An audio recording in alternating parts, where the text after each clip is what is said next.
My bad. I was on mute. Yo, no maniacs. Welcome to the show. This is Nomad Live. And my man Shawn just pulled up to the show. Greg, what up? Hey, welcome everybody to the show, man. Glad to see everybody there. It's good, happy Friday for everybody, I hope. So we're going to have a pretty broad conversation today. We're going to get to some news and notes.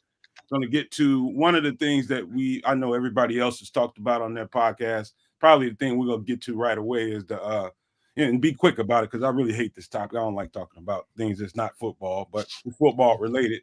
The situation in Arlington and the Bear Stadium. We'll talk about that right off the top. And also later on, we'll do some super chats. I'll respond to some of those and some of the guys will too.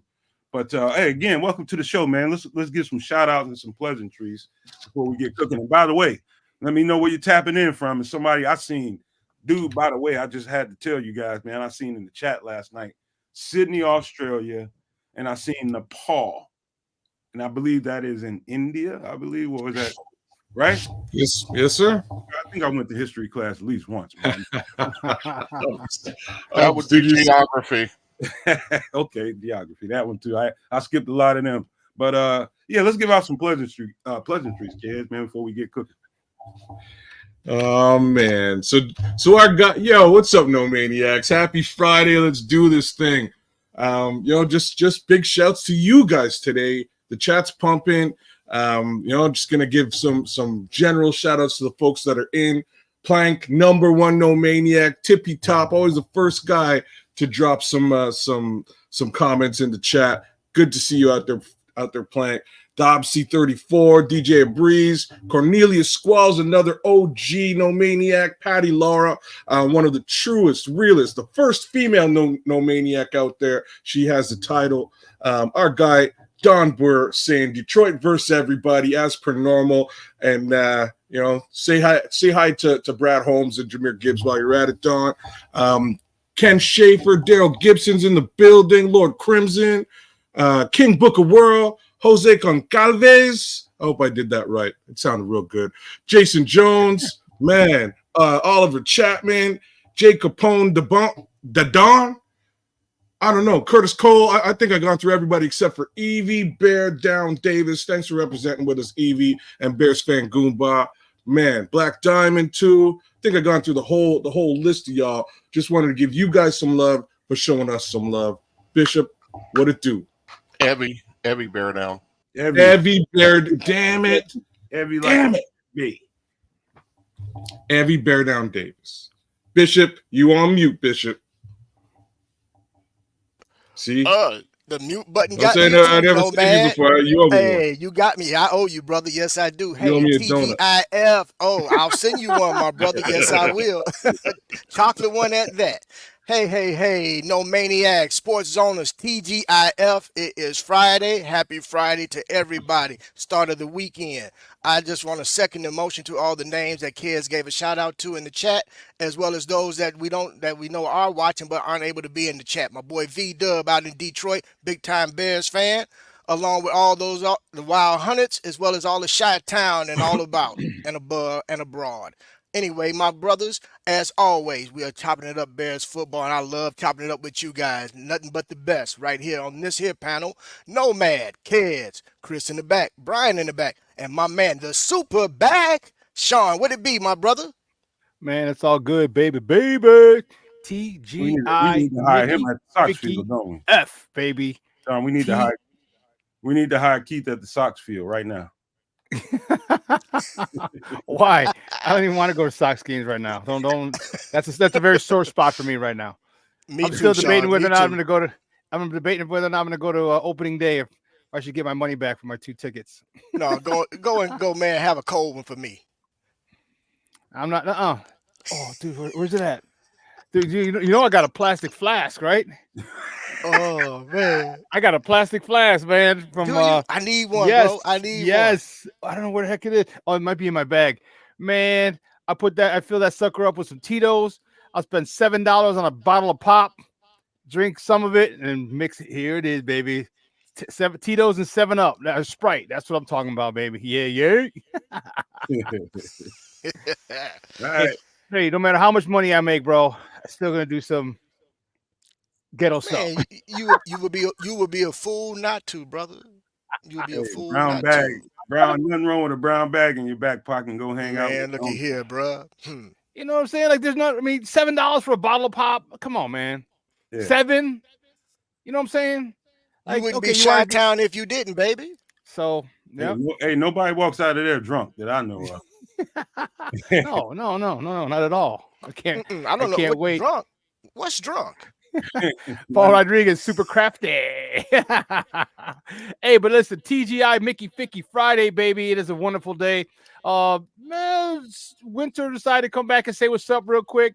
Looks like he forgot his I keys sure and hate came it for for us you to say guys what's up. because it's But 80 you know, plus he here. came back and said, you know what, I'm here for a hot second. He's about to leave. He's gonna be back in the 50s. So it's was it Fago? Oh, No. it's 80 degrees here, baby. Well, All good. I hope he Sunny. gets sunburned. So let's get talking to some Bears, baby. We got a lot to talk. I hope we get sunburned on top of your head. Okay. Okay. Oh, right, you so wrong for that, Let's not Sean. do the weather, you guys. Let's not do that. I'm a mechanic. Hey, you guys, do me a favor. Keep the super chats coming. I will be responding to all of them later on, and we all respond to some of them depending on how they come across. We'll respond to those super chats. But hey, real quick, let's get this business about Arlington on out of the way, man. This could be a quick conversation.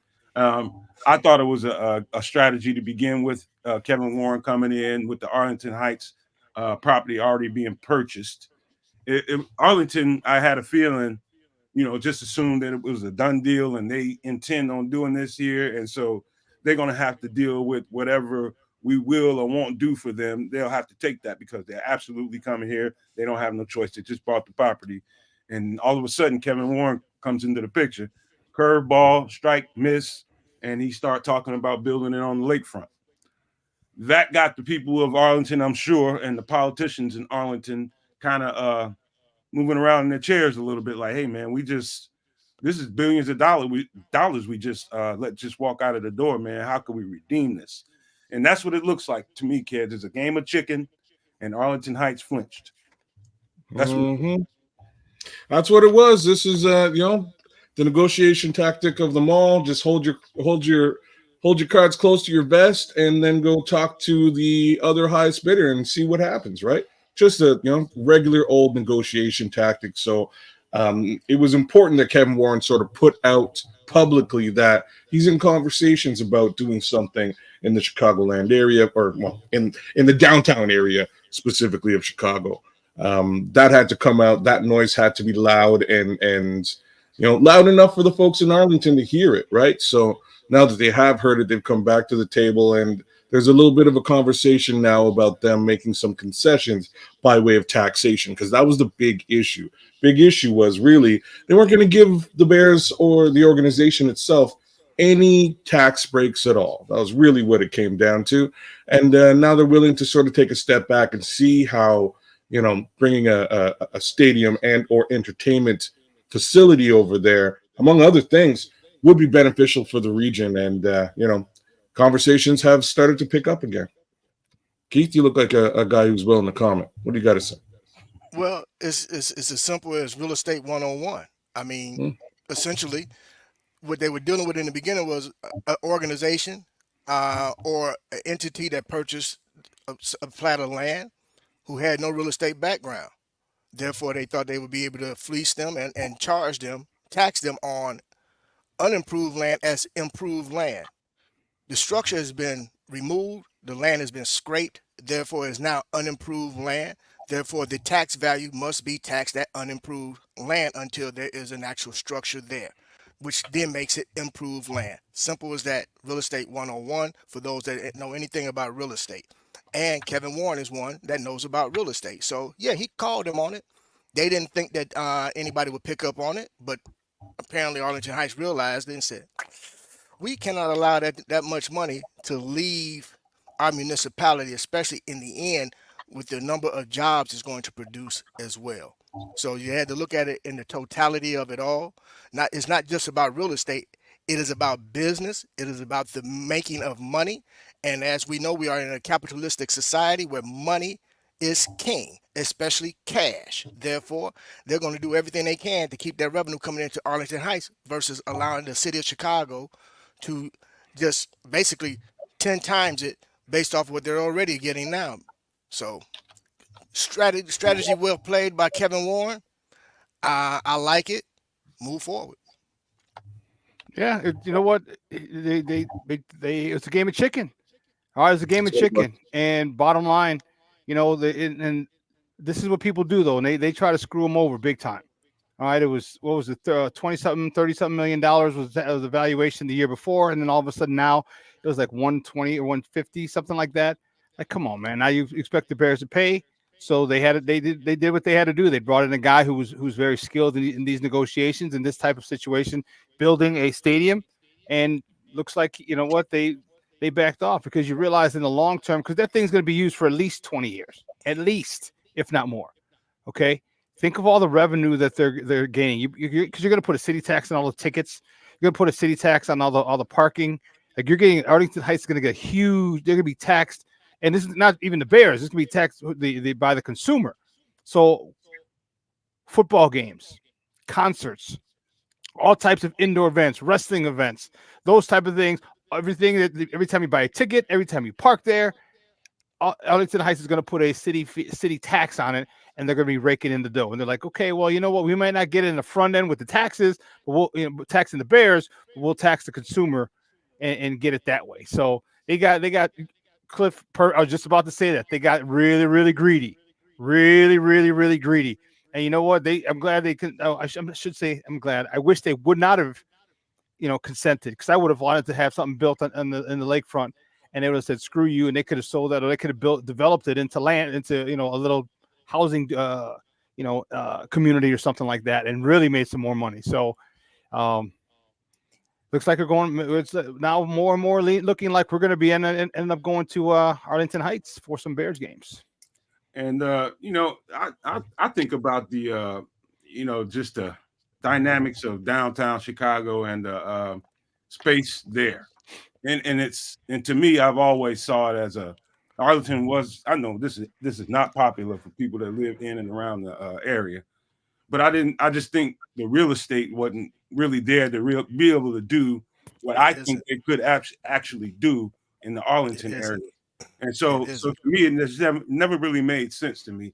They could have domed the stadium and made a nice little complex, but the additional, the stuff that's going to come with that, I think the hotels, casinos, and the metroplex they want to build, it's like going to be a little city inside of a city.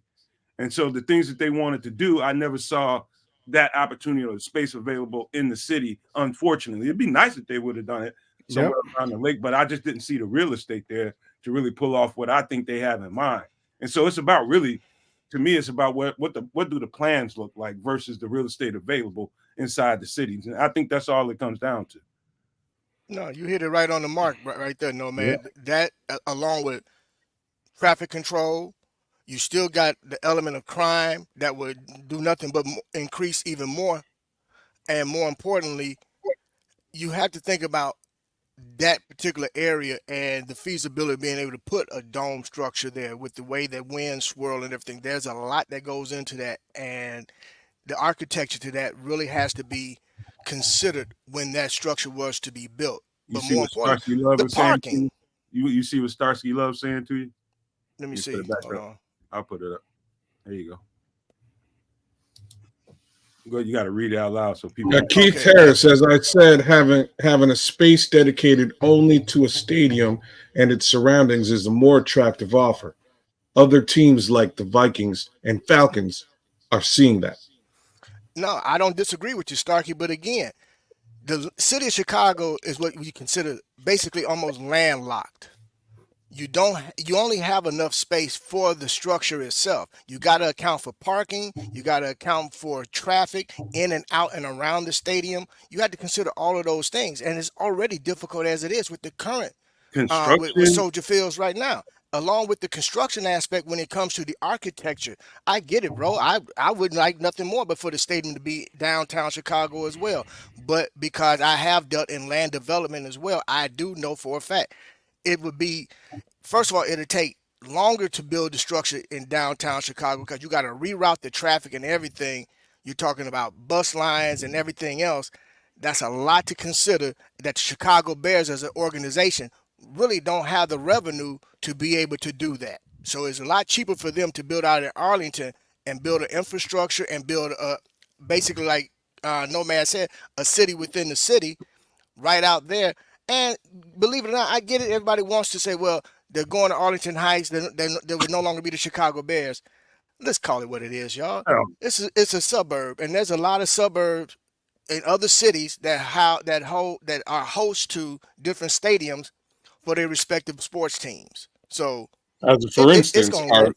Arlington, Texas, right, with the Dallas Cowboys, I believe, is basically the same type of setup. And the way I look, there's another one, right? The way I look at it is it's simply an opportunity for the McCaskies to actually get into real estate development, right? If they can develop that land and add in a hotel, a casino, some of the things that Nomad and yourself listed there, Keith, that's big money from a development perspective for the McCaskey family. It's a whole other realm that they have just, it's interesting to sort of look at how this is $1 billion plus franchise, strictly rooted and based on football alone. The amount of other things from an investment perspective that the McCaskies could dip their toes into is astronomical, and they just have not done that. So, traditionally, again, we look at the McCaskies and the Bears organization as a tight, cheap guys who, with tight purse strings and things of that effect. Whereas over the last, 15 years, that really hasn't been the case. Even with that said, there should be someplace else for them to invest their dollars and cents into to also fill their pockets so that football isn't the only revenue generating, business that they have under their portfolio. So, you know what I mean? Hey, Shawn, you know what, man? You get to really thinking about it. You just really, really start thinking about it, man. Think about just the construction aspect of it by itself. And the complaints that we're already getting, with the construction that's already currently going on. This is just minor, repair construction. You know what I mean? We're talking about if they want to pull off, and this will be the last go around for this. If they were wanting to pull off what I'm thinking they want to pull off in downtown Chicago, you damn near got to restructure it. I disagree. I disagree because of where it's located. You're west. You're east of Lakeshore Drive. You're east of Lakeshore Drive. So the trucks, everything, there's really nothing over there except for the museum campus. And you can have trucks going in and out. You can have them coming through by the McCormick Place lot. There's ways you can get trucks and construction things in there, but you're not going to be affecting the city. You're right next to the lake. There's no traffic over there. They can section it off. And so if you need to get to museum campus, because you're not going to be going to Soldier Field, so you can section that whole thing off. It's not that. I mean, don't worry. It's still going to be a pain in the butt, but you're isolated. You're not in. You're technically you're in the city, of course, but you're isolated from where they're at. Well, I think we got to go ahead, and I think we can talk. We can pick this up later on. We'll pick it up later on, but I know what Shawn is saying. There's some weight limitations and everything within that area in terms of different trucks and everything that would need to come in and out of there. I'm just telling you, it does. As much as I would love to see it, and as much of revenue it would bring to the city of Chicago itself, it's a good move for the Chicago Bears. And in all honesty, again, we get caught on the logistics of it in terms of name and location. It's still going to be the same team. It's just in a different location. Everybody's going to have to travel northwest versus coming downtown. And trust me, downtown Chicago is still going to benefit from it because you're going to still have people that live in the city that's going to come downtown and still spend their dollars. It's going to happen, bro. It's going to work out for the city of Chicago as well as the city of Arlington Heights. Trust me when I tell you. All right. All right. Before we jump off this, like Lord Crimson just threw the thing that was floating around in my head, and maybe like floating around on the lake. Like, is that the craziest idea ever, or is it even semi-feasible? Man, it's not even feasible. You're talking about an infrastructure project that might take 10 years, man. But that's man.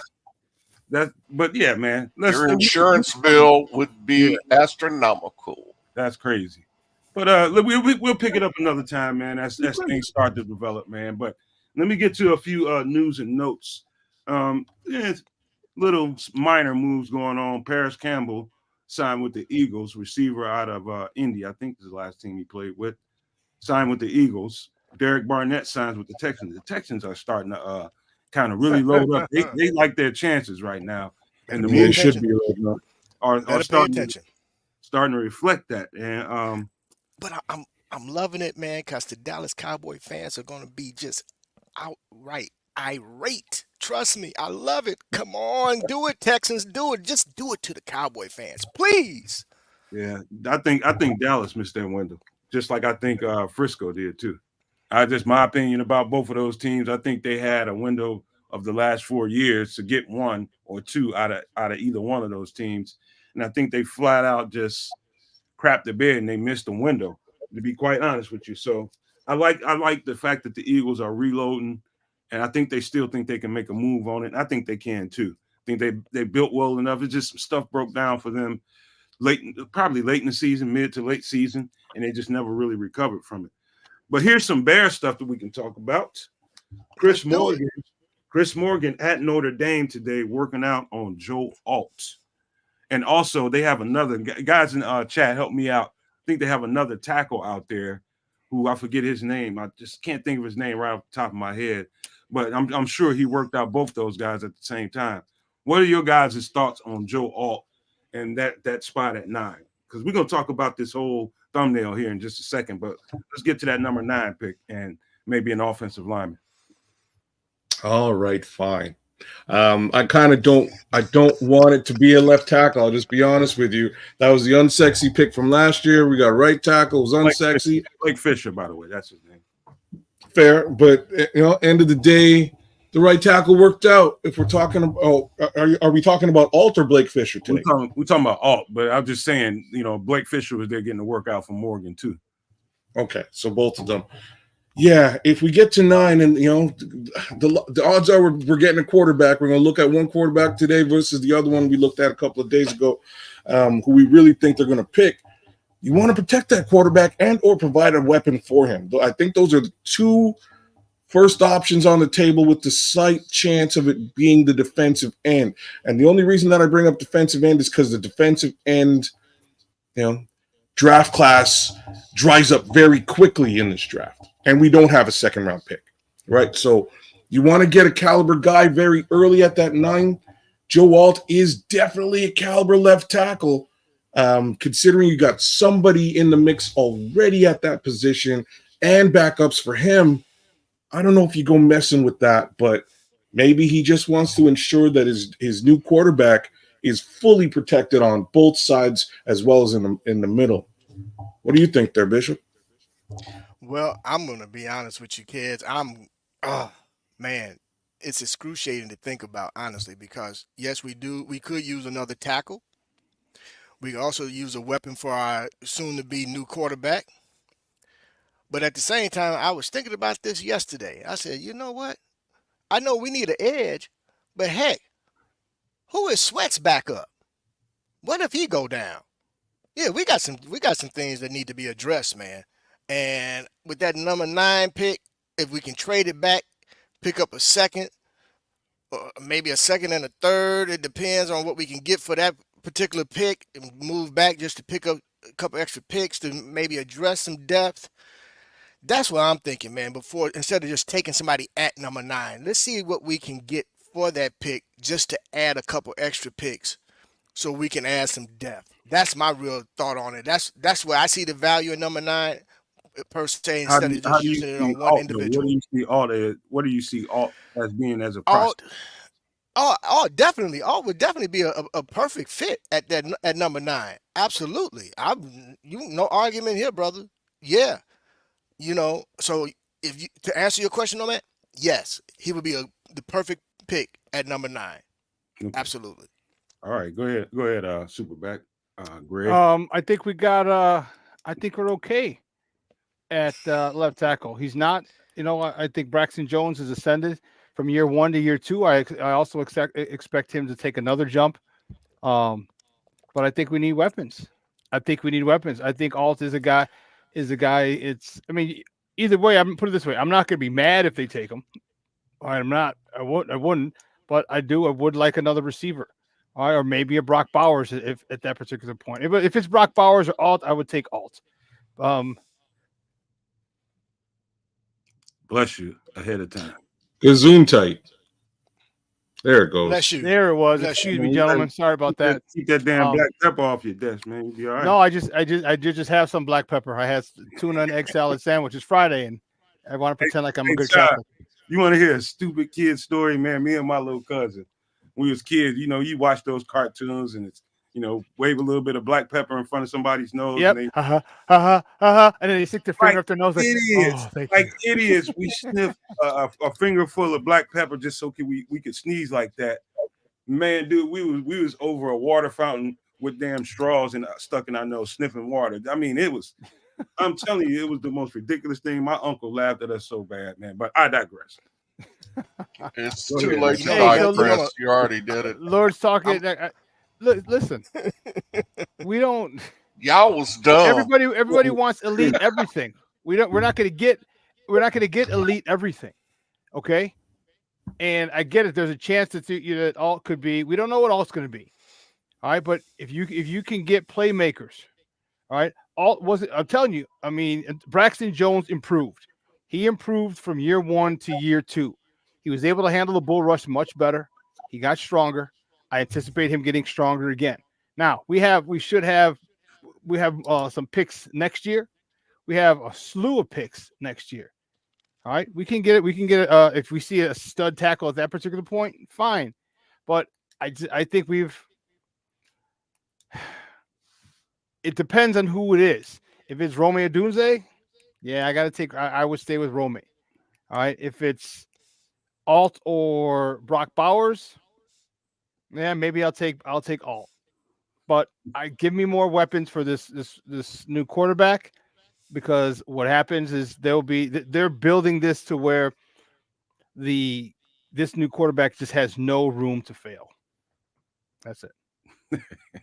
All right, hey man, I like Alt. I think they're and see, and it gets to the conversation about he's a pure left tackle, but there are other tackles in the draft that I think I graded as it ain't my grades don't mean anything. From my eye test, I like Talise Fuaga better than all of them, man. And I really like Olu Fashanu. And I thought, what if he's there? Yeah. What if someone takes Alt has Alt rated higher than him, and he goes and Fashanu falls? That's a legit possibility as well. What would you do? What do you think you would want to see there then, Nomad? If you got Rome Odunze and Olu Fashanu? For me, because we got here's the conundrum, man. It really depends on how the first 8 picks play out. It's kind of you got to see how that plays out. Like if it goes heavy quarterback, like in the first 4 or 5 picks, or if it goes heavy quarterback, like say 3-4 quarterbacks, and then 2 receivers, then what do you do as Ryan Poles? You got a 31-year-old receiver and DJ Moore, who we'll talk about this on Sunday, didn't seem too happy about the having a rookie quarterback, and he's up for a contract. Can they get him signed?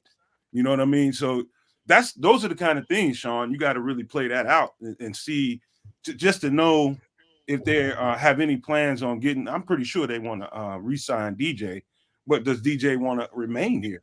It's a real tough spot. But if it were me, I think you have to get a receiver because of that. I think you have to. There's going to be some linemen there, some pretty good ones, but you're going to probably have to forfeit some draft capital that you may have next year, in order to get back in there and get a shot at that old lineman that you want, because you don't get another shot until like 75.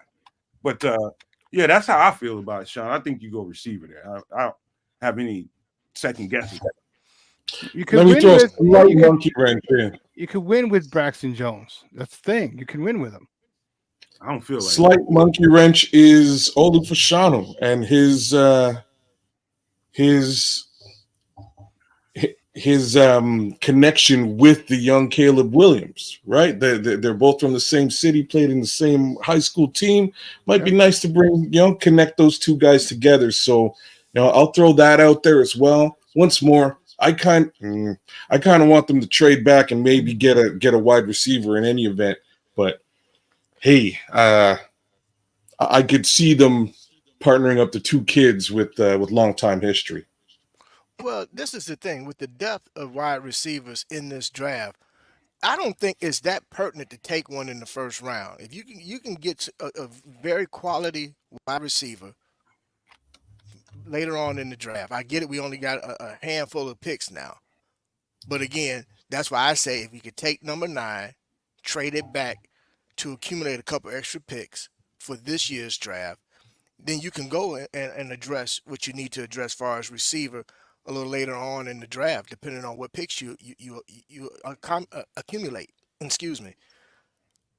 With that being said, the trenches is more important, especially whether it be offensive side of the ball or defensive side of the ball. I do agree with Shawn with regard to with Braxton, and I think we can get away with another year at Braxton at that left tackle and more or less address maybe the edge in the first round since this is not a edge deep draft.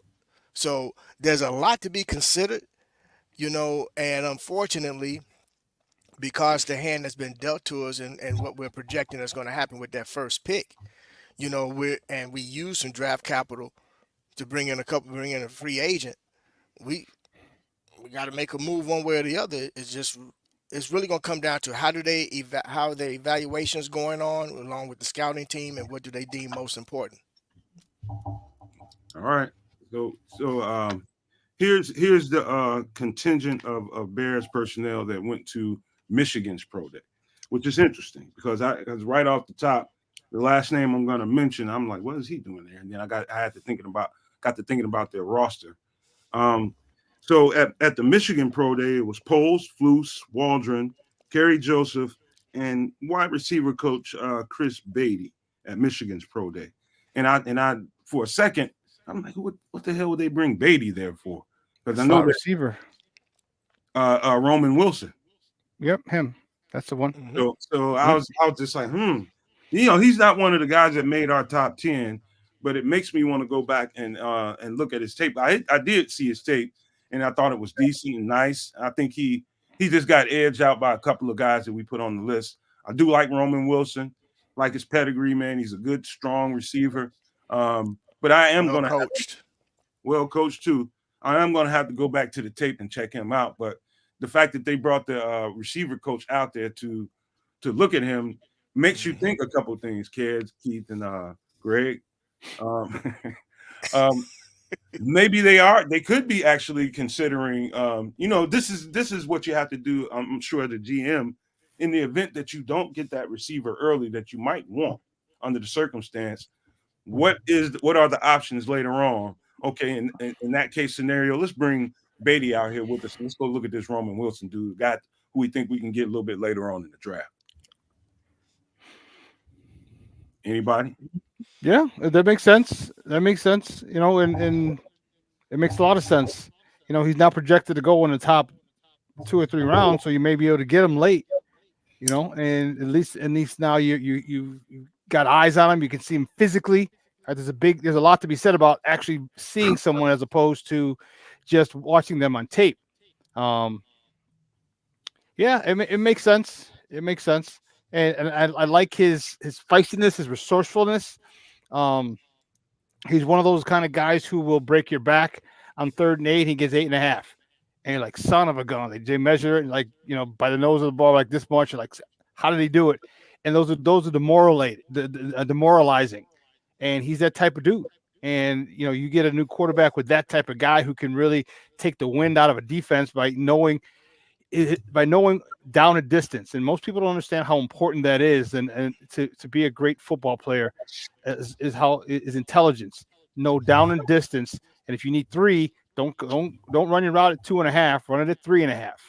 Okay. So when you catch it, if you get tackled, you automatically get the first down. That's what this guy does. And he's a yak guy as well. He gets a lot of yards after catch. So I could easily see the Bears trying to go after him later in the draft. Yeah. So, and guys, this is a conversation not a lot of people want to hear, but they also were there to watch JJ McCarthy.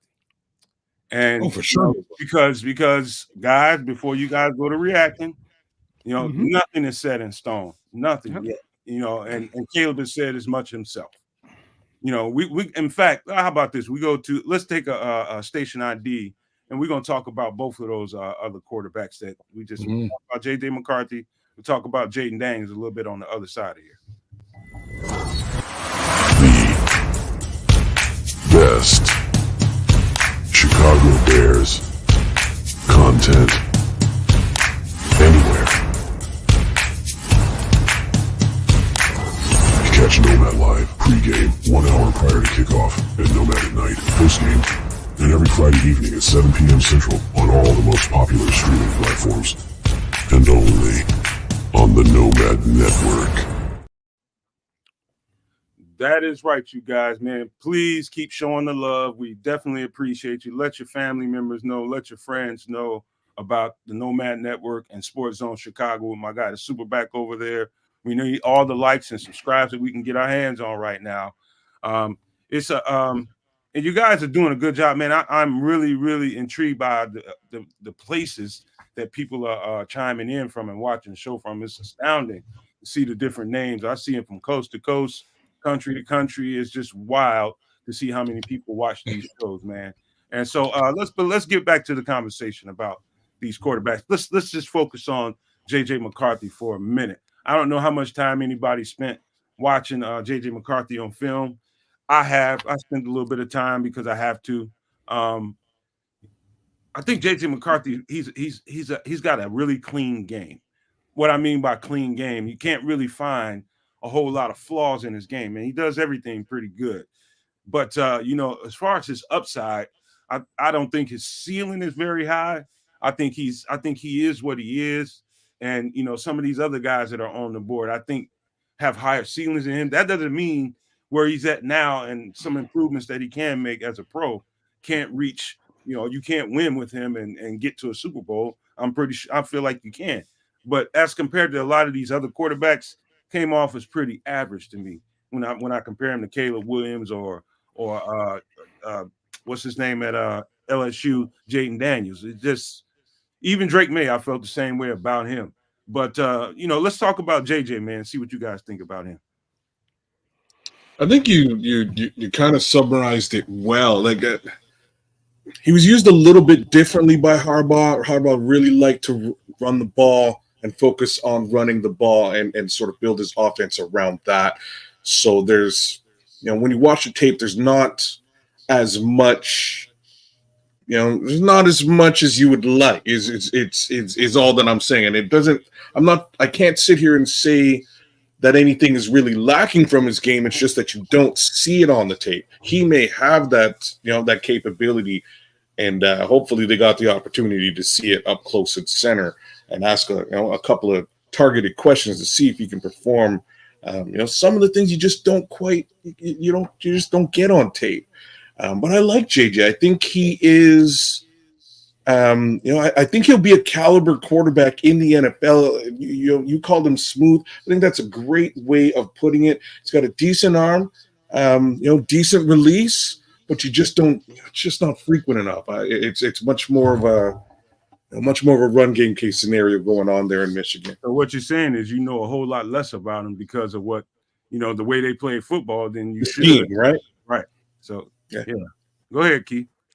Well, and I'm glad you pointed that out, Kedz, because essentially there's a couple different ways you can win with your quarterback when you're talking about playing the game of football. We often focus on the athletic ability of someone, which is very important. But more importantly, let's not forget the cerebral effects when it comes to football as well. Also, think of this. Michigan, the way they ran their offensive coordinator essentially used to be an offensive lineman. So he took an offensive lineman's approach to the game. His scheme designs were heavy run. So, therefore, you're not going to see a lot on tape. But if you had a chance to ever see J.J. McCarthy actually And that's why I think it was great for him to actually perform in the combine, because you could see that he could make every pass. He had velocity on his throws. He's not a little guy as well. So I think we may be over evaluating him based off of what we didn't see on tape, opposed to just seeing the guy up close and personal. That's why I believe that they actually went there, because one thing for sure you can say about Michigan and a Jim Harbaugh coach team, they're going to be well coached, they're going to be well disciplined, and they're intelligent football players. You need that. You need that to win football games. And that's the reason why I believe that they went there, because as we just stated, well, I didn't see a lot on film. Well, what better way to go than go get yourself the personal eye test yourself? And they probably worked them out, behind closed doors as well, just to make sure that he can make certain throws. And in the event that he can, he could be an option. We keep saying, and I get it, we think we know who's going to be quarterback, but I think that they're still evaluating, and rightfully so. And he's a good guy to evaluate.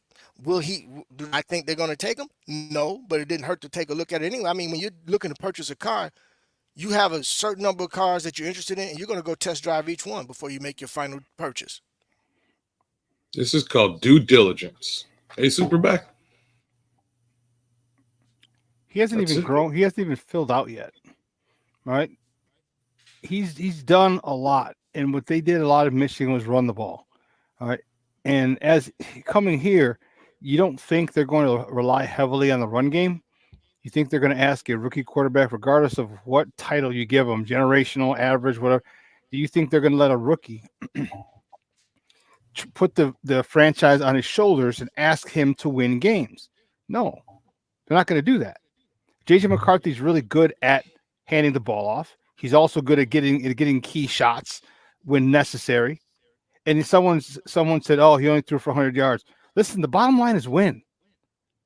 All right, people stop looking at the goddamn stats. He's got to throw for this. He's got to throw for that. He's got to throw for this. I want this. I want that. How about we get a win? How about we get a quarterback who does what's necessary to win? All right, stop looking at numbers. Stop looking at stats, and numbers are for losers. Okay, you can't go by stats. You can't say, "Well, my quarterback." Ask Dan Marino how many Super Bowls did he win, and how many records does he hold?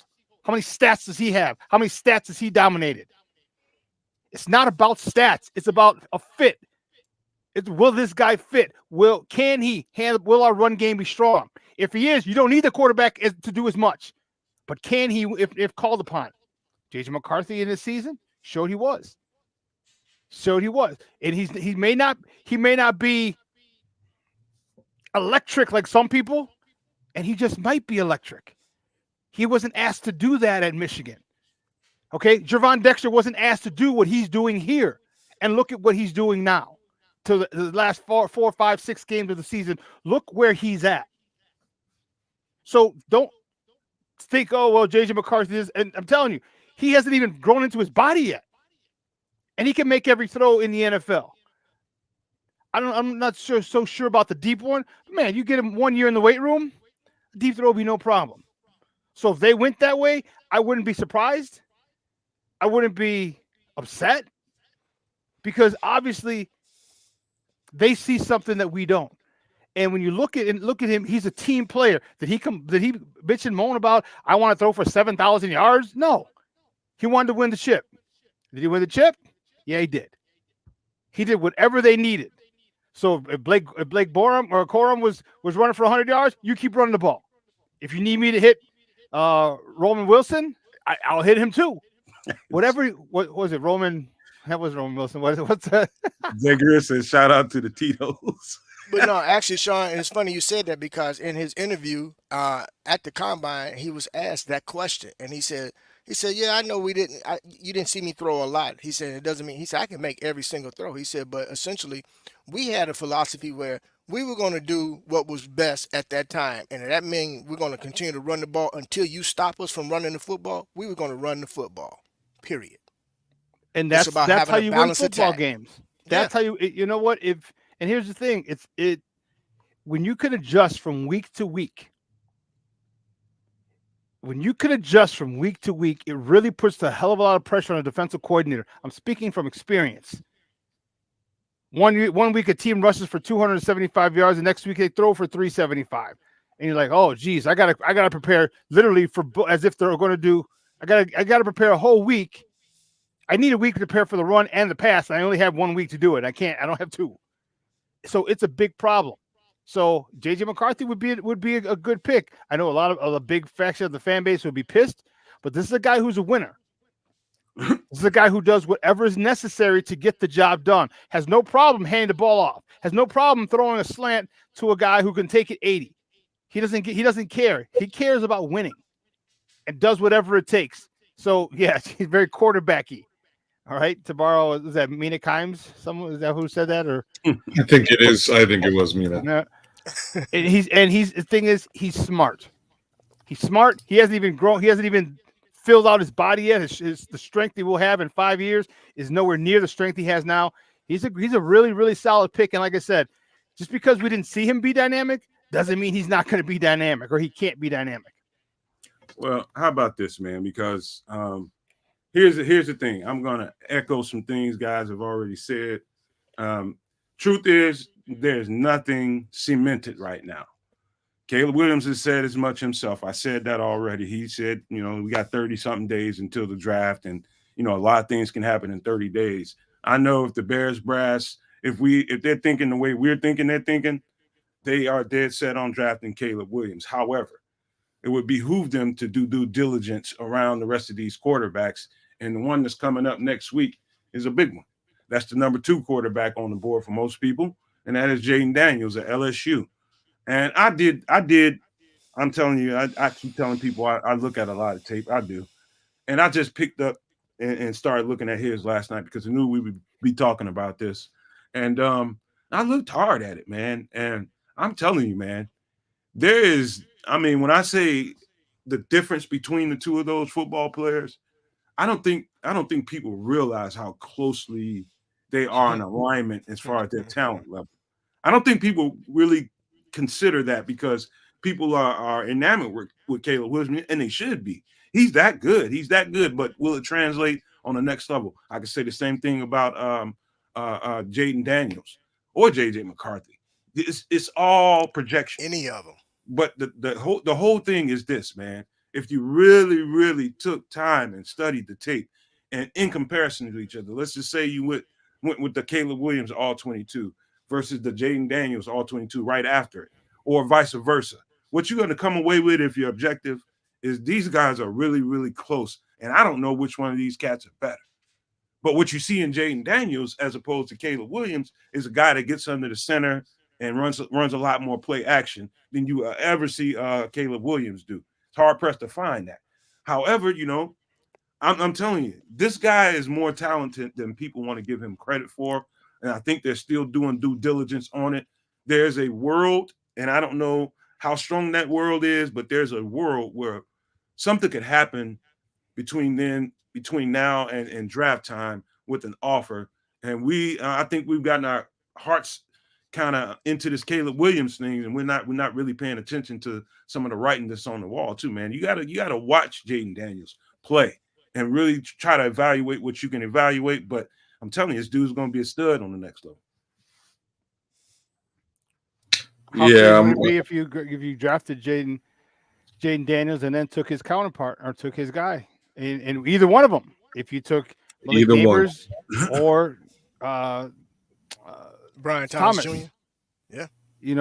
That's wow. And now he's coming in already with a rapport with receivers. Now he gets to throw to 2,000-yard receivers after, and if I'm not mistaken, didn't Brian Thomas have 1,000 yards last year as well? I don't know. Let me double check. Yeah, I think so. Real close.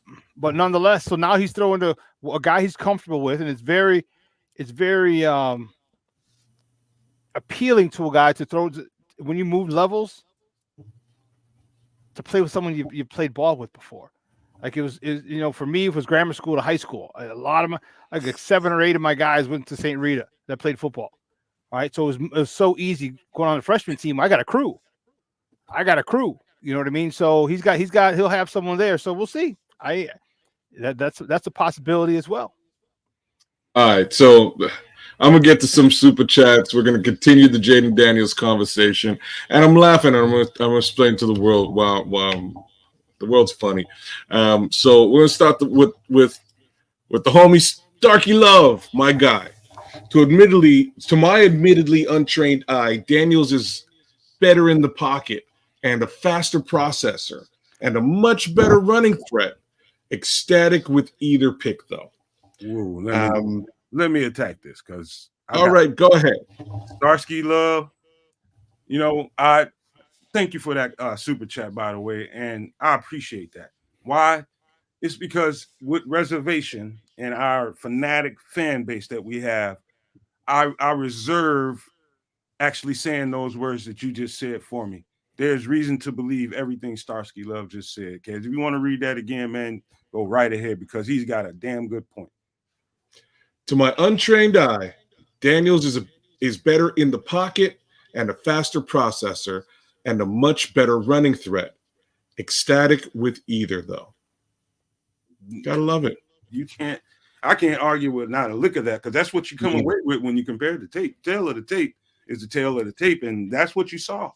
A faster processor. He gets that ball out of there, and he's absolute about it. You know what I mean? If he doesn't see what he needs to see, he's off. You know what I mean? He's processing it, looking through his reads, doing all the stuff that you need to do. But when he knows his time, he's got a clock in his head, and he's out of there. It's a timer in his head that's really that's something special about certain quarterbacks. Certain quarterbacks don't have that timer, that automatic timer in their head, that that countdown, like the instincts to know it's time to get out of here. He's got it. He's got it in spades too, man. So thank you for that super chat, Stars. Hey, all right, Starkey love it, brother. Another one of the original No Maniacs, King Book of World. Still unsure about the center position. Go get Connor. What do you think? He's looking at Connor Williams. You guys, I think I'll be honest with you, King. I think they've addressed that. Yeah, I think they've addressed what they want to address as far as center goes. They feel like they got two guys to do it now. If just so happens that they get some extra draft picks somehow and was able to finagle some kind of deal, somewhere I don't know when or where, but if they end up with some extra draft picks on draft day, I could see them maybe grabbing a young center. But I don't think it's at the top of their list of positions to take care of. And that's just my opinion based on the things they did here in the offseason. But that's my opinion, King.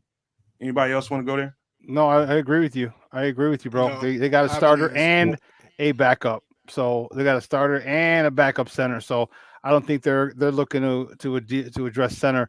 And the guy started all 17 games for the Rams last year. All right. So you got a guy who's played the position. So I strongly believe that they are not going to try to address or deal with the center. I think they felt that they've addressed it well enough. Anybody else? Well, I'll just say that I think Dan Feeney's also still on the team too. So there's additional bodies at that center position. He's gone. Feeney's officially gone? Yeah, he's gone. Okay. He just signed with Cleveland, I believe. That might be right. Oh man, I really appreciated his mullet and his Kenny Powers je ne sais quoi, but the snapping wasn't all that awesome. In any event, we'll move on to our guy Hank the Basement. Hey Hank, thanks for the $5 super chat. We appreciate it. We appreciate it every time you do. Again, you sir are an OG. Good afternoon, good evening, fellows. Much love from a Bears fan in the 502 Kentucky. Awesome. Hey man, we're hitting all over the map. Kentucky. You were saying Australia. Man, we're all over the place. We love it. Thanks again for supporting the team, and we appreciate it. Hey, Hank, so let's get back to JD. I don't know what part of Kentucky you're from, but if you're from the Louisville area, I got family that lives over there by the Shiny Park. And anybody that's from Louisville or familiar with Louisville will know what Shiny Park is. And so I got family all over there, man. So big time family in Louisville. Shout out to Hank. All right. So before we get back to JD, everybody needs to be cool. All right. We're like, just be cool. This is just speculation.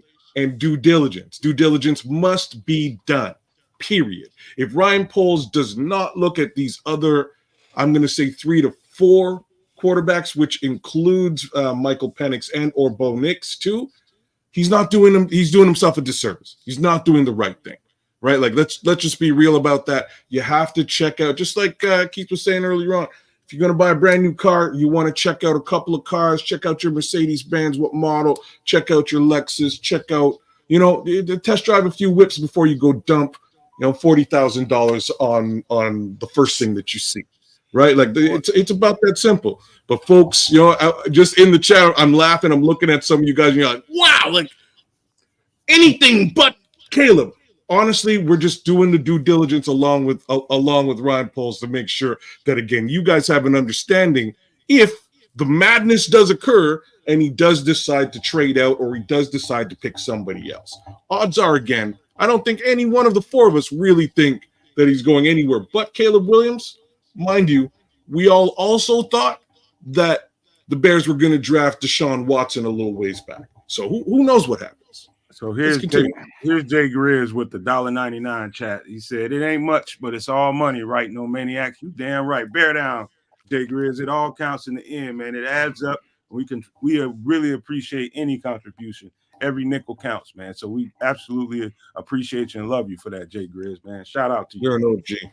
Thanks, brother. And Ron, they're talking about when I said they have their starter and a backup, and 1 year, $3 million is not solving a position. Yeah, technically, but here's the thing: if it was Courtland Shelton, is that the gentleman's name, the starting center, something like that, and then him and Bates, Ryan Bates. All right, if Courtland Shelton gets the job done. All right, there's nothing stopping the Bears from extending him just like they did Andrew Billings. They didn't even wait till the end of the season when they extended Andrew Billings. Okay, they did it in the middle of the season. If they like what they see, because he's a vet, they like what they see, and he's able to get the proper calls down, and they like his ability to dominate the point of attack. After consistent snaps, they may say, "Hey, listen, we found one. We found it and keep him. He's not very old. He's not going to cost a lot of money." Okay, so just because they have him for 1 year, $3 million, $4 million, whatever it is, doesn't mean they can't extend him for another 2 or 3 or 4 years. Doesn't mean that at all. So, well, how about this, fellas? I'm seeing, the comments in the chat. One thing I would try to impress upon people is being open-minded means, especially when you're podcasters, and it's not always gonna the subject matter is not always gonna be yoked with what you want to be talking about every single day. We covered Caleb Williams and we believe highly in him. To talk about some of these other options is just due diligence by us. Making sure that we get a conversation in about each and every one of these guys that could potentially be Bears.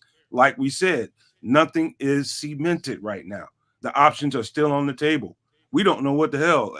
We're the main people that can tell you we don't know what the hell Ryan Poles is going to do right now. We thought that, we was pretty sure that he moved forward with the team he had, but he shook that up. So nobody really knows. Nobody really knows. But I'm sure of this, they really like that kid. They really want to bring that kid in here. And it's about whether or not, things line up and align in a way that, would have him be here. If he's here, we're going to be cheering for the cat. I'm going to be his biggest cheerleader. I'll tell you that much because I like what he brings to the table. But we do have another super chat to get to, kids, if you don't mind. Absolutely. One more again from Starkey Love, $5 super chat. I feel Caleb is a shorter JF1, which would be great. I feel Jaden is a more pro-ready quarterback than either, but it's close. Again, would be happy with Caleb Williams. You know what? Yeah, like I can't really argue with what you're saying. There's pro-ready is a weird term, and for folks to understand it, it really means he's played a lot more play action, more under center than Caleb Williams has in general from a college perspective. And if that's the situation, I hear where the pro ready comments come in. I can't sit back and say that he's got a nicer throwing motion than Caleb does. Caleb's arm mechanics are insane, and that's my main comparison between not just those three, but all of these guys. I like Caleb's arm mechanics, but JD is just he's also an athletic phenom. The problem with JD that we haven't touched on yet is he's very slight of frame. So even though he's super fast and he can get in and out and be elusive, I'm worried that when he gets to the next level, he really needs to put a couple of pounds on his frame to make sure that he can handle some of the hits he might be taking. And not just the four of us, but all of you guys out there. We just finished watching 3 solid years of Justin Fields getting his head torn off. And, considering the neck on Jaden Daniels, I wouldn't want to see it.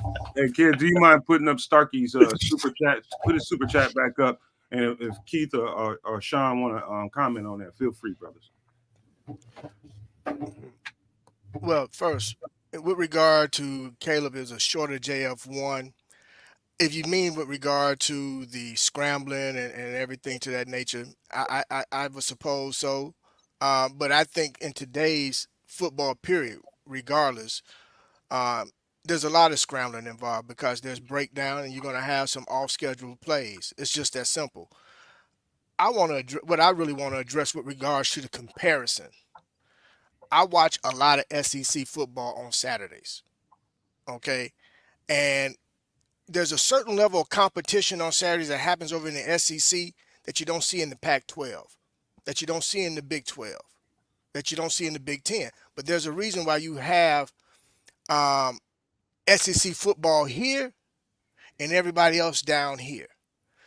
So when we use the term pro ready, there's a couple things that fall into play with that. One, there's scheme. So therefore with scheme come progressions. With that being said, LSU runs a pro-style offense. But Jaden Daniels didn't get his start at LSU. He started at Arizona State. With my boy Herb out there. Yeah. So Coach Herm ran a pro-style offense, okay, before he got let go. And then his successor continued on with that same style offense, and then Jaden transferred.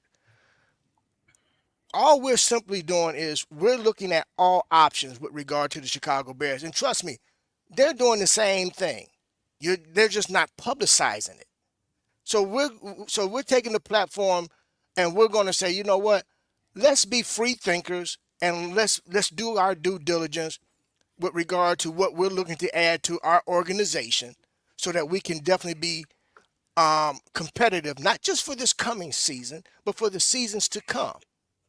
So when we're looking at the 2 quarterbacks or the 3 quarterbacks or the 4 quarterbacks, however many there are in this particular draft, each have different things that they bring to the table. They're each unique, just like when you buy a car. You're looking for certain features in a vehicle, but then there's going to be vehicles that come with things that are standard and other ones that if you like that feature, you gotta pay for that feature. Okay? Kedz mentioned about Caleb's arm talent. Yes, he has great arm talent. JD has arm talent. Heck, for that matter, Bo Nix got arm talent. There's guys that we haven't even mentioned. Each one of these guys are uniquely, in their own right, very good quarterbacks. Some at the next level are going to pan out to either they're going to be a good quarterback or they're going to be a bust. We don't know until they get to that platform. That's why right now they are prospects, and we are evaluating prospects with regard to what we're looking to add to the Chicago Bears. All right, Shawn. So go ahead, Shawn. My bad. You wasn't done. Go ahead. No, go ahead, Shawn. It's all good. Yeah. I don't understand why people have an issue with us doing our due diligence. So are we supposed to just break down Caleb Williams and that's it? I mean, that's every episode daily. Yeah. I mean, come on. I'm not going to do it. And the thing about it is we're doing exactly what the Bears are doing. They're doing their due diligence. We're looking at everybody. So you can sit there and complain about it, or you can actually just sit there and listen and say, okay, here's what, because we don't know if they're taking Caleb Williams. Medicals, Bears still don't have his medicals. Okay, still don't have, and that my theory can still come into play. Okay, my theory about what I feel that Caleb Williams is doing is still in play because the Bears don't have his medicals.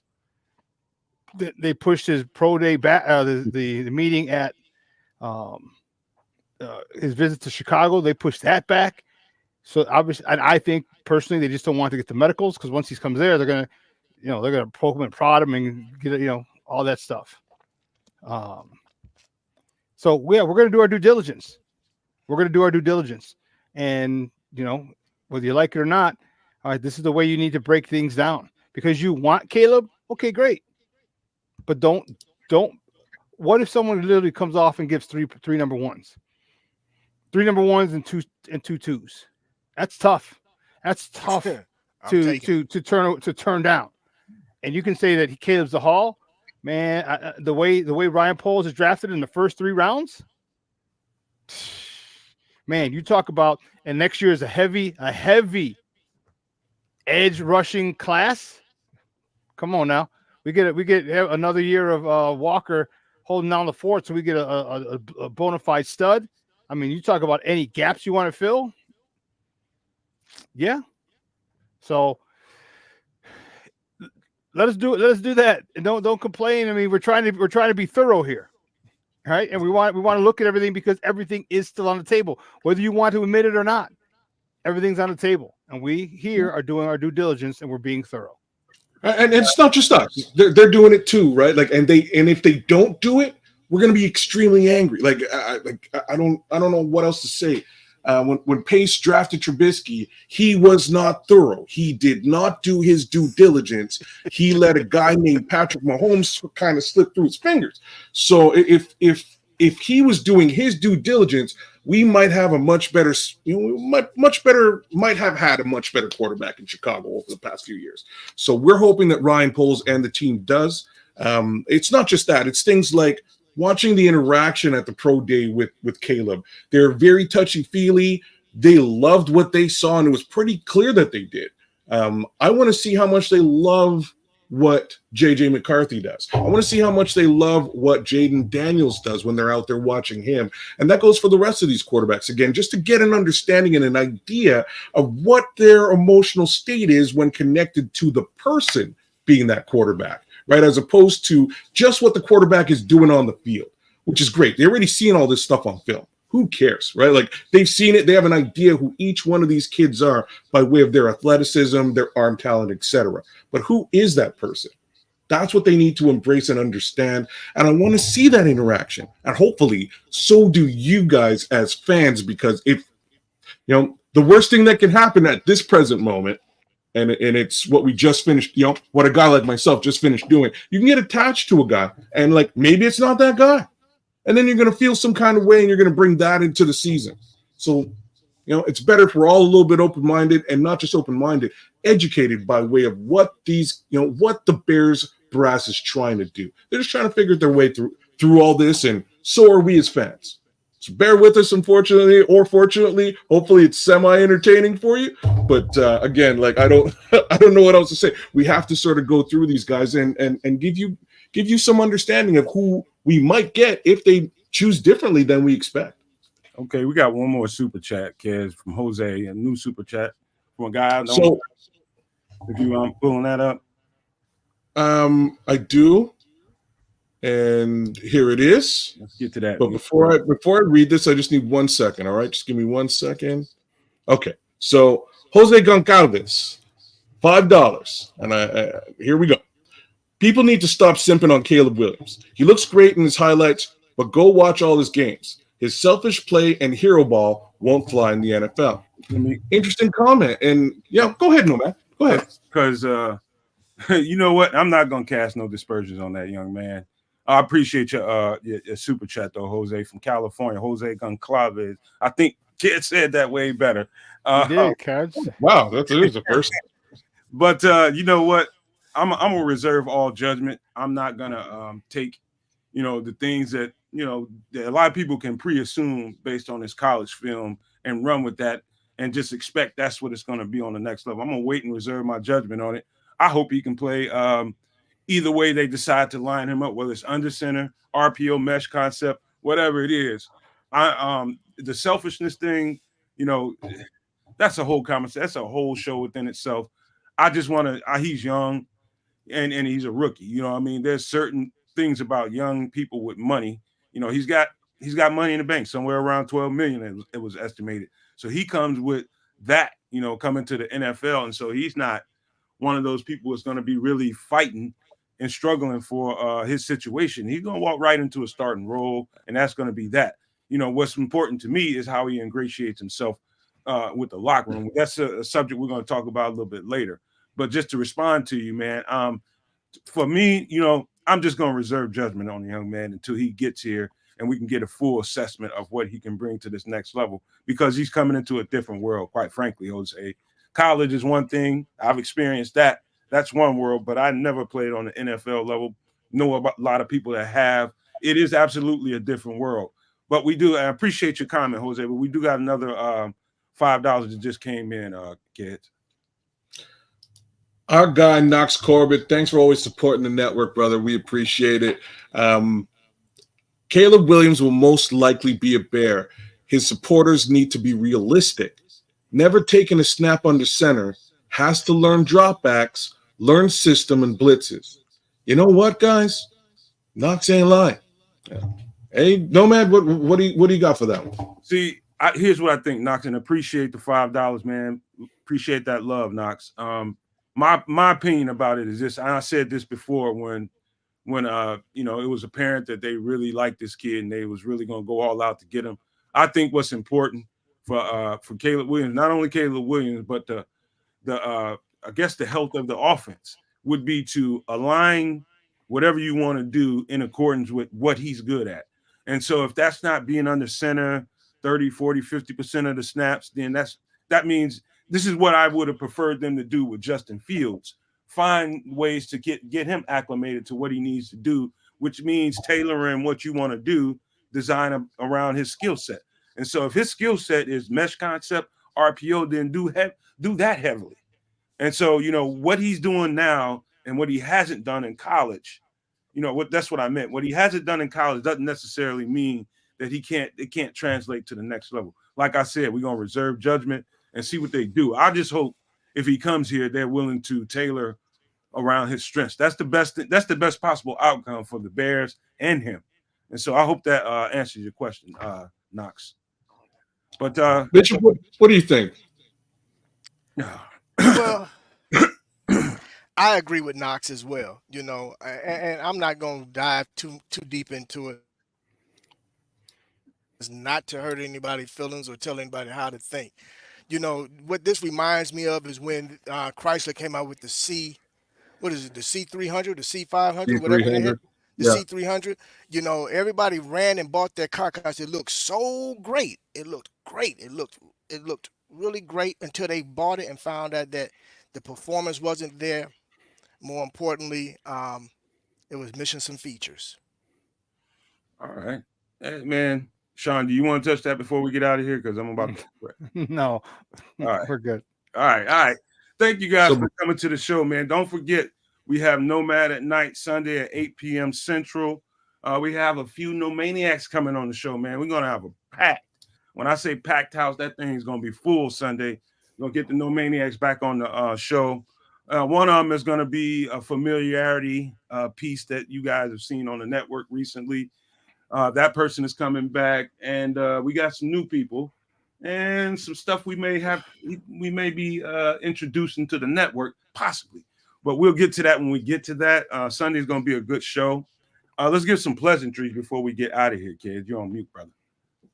Oh, no worries. I got it. Hey, you guys, just want to give a quick shout out to the guy, Jose Sanchez from Puerto Rico. Oh, y'all slipping today, man. There you go. Y'all slipping today. We'll work on that. We'll work on that for future shows. Thanks for representing with us, y'all. We're going to continue to sort of go through what that due diligence will look like for these guys. We're going to take a look at what that 9th pick case scenario looks like, again, by way of trade or by way of actual draft. There's folks out there in the chat as I was going through that are suggesting the idea of actually trading down from 9 back up, into the top 10, if you will, or top 8 to do some damage via that means. And in my mind, I just don't think they have the capital to even consider something like that. But these are things we're going to talk about as we move forward. And I love talking about it right here on the Nomad Network with the rest of y'all. And with my homies here, the Bishop, the SuperBack, and Nomad. Bishop, what do you got, brother? I just want to say again, TGIF, everybody in the chat, everybody that's listening that wasn't in the chat, I want you guys to have a very safe and enjoyable weekend. And for those of you that just love football, and I know there's no football to be watched on TV, do yourself a favor. Since we're having this conversation about different quarterbacks, go back and watch some of these games from this past season, whether it be SEC, Pac-12, Big 12, Big 10. Go back and watch you some football this weekend, and evaluate the players. So this way, when you come back on, you guys can jump in the chat, tell us what you saw, what you think. That'll be great. That way we, can keep things going and continue to provide you guys with this great content. With my guys, as always, Nomad, Kedz, Chris and Brian in the back. My man, Shawn the SuperBack, man. It's wonderful to always chop up ball with you guys, man. As to you guys as well, I want you guys to have a safe and blessed weekend, man. Relax a little bit. Even though we don't really get a chance to relax, we're always coming up with things to add for content. But do it anyway, man. Have yourself a good cigar, a nice cocktail, and a cold one. And for Kedz and Shawn, make sure you guys have a donut this weekend. All right? Shawn, to you, my brother. Hey, just want to say thank sports owners and No Maniacs Unite. Thanks for tuning in, fellas. Everybody, good numbers in the chat again as well. We truly appreciate it. Guys, have a great weekend. All right, have a great weekend. It's starting to snow. It's snowing out here now. And I just came back from 75-degree weather in Arizona. So wonderful, sunny and bright. Let me go back to Arizona. Make sure you follow Sports Zone Chicago. All right, follow our YouTube page. All right, subscribe to our YouTube page. Download our mobile app, and also download our Roku channel. We have a Roku channel, so if you have a Roku television in the house, you can download it. You can watch us on the big screen. All right. Have a great weekend, guys. I am looking forward to chilling, relaxing, watching a lot of college basketball, and because my bracket's messed up, it's done anyway. So is it busted already? Kentucky screwed everything up. See, AC Adams said what he said about this cigar. Bust that thing down the middle. Hey, look here. Don't even respond to that, Keith. Don't do it. Don't do it. But hey, man, appreciate everybody for coming, man. It was a great show. I have fun as always, man, and look forward to more interesting content, man, because you may agree or disagree with the stuff that we're talking about, but you're here and you stay. Why? Because it's damn interesting, and you know it. Every time we do a show, it's going to be that, because that's what we expect here. We set high standards, man, but we're humble enough to know what we can and can't do under the circumstances. And we have turned the page, and we got to talk about the future, man. The future is looking bright for us, man. And I just hope everything stays aligned the way they seem to be now, and I do feel good about the season, man. I just hope that somehow they are able to get some extra draft picks. I don't care how or where, 9 later on, wherever it is, man. I still see there's some significant depth issues on the team that I see. But, once again, man, I had a good time doing the show, man. Love you guys. Don't forget to like, share, and subscribe. Tell a family member, tell a friend who we are and what we do, man. And we appreciate you guys as always. But before I get out of here, I always got to leave you with these famous words. Love, peace, and hair grease, y'all. Peace, y'all. I'm finna go get sunburn on the top of my head. Yay.